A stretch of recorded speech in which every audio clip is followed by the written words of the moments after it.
ooh.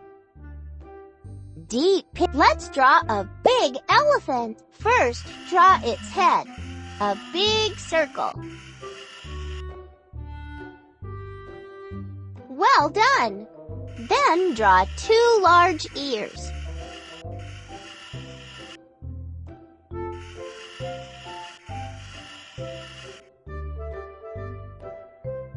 Wonderful! Now draw a long trunk.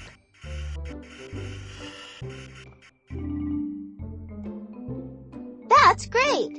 Make a big oval body for the elephant.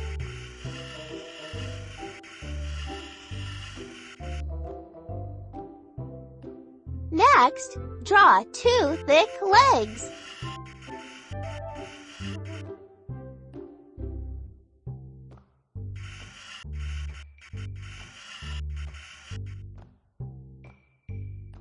And 2 more legs.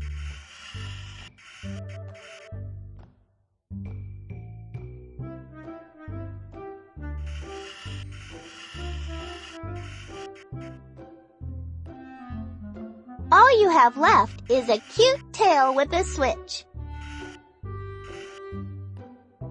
Ooh, ooh. Fantastic! You have made a wonderful elephant.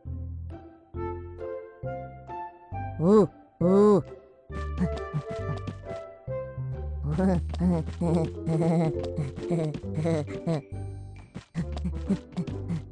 Ooh, ooh.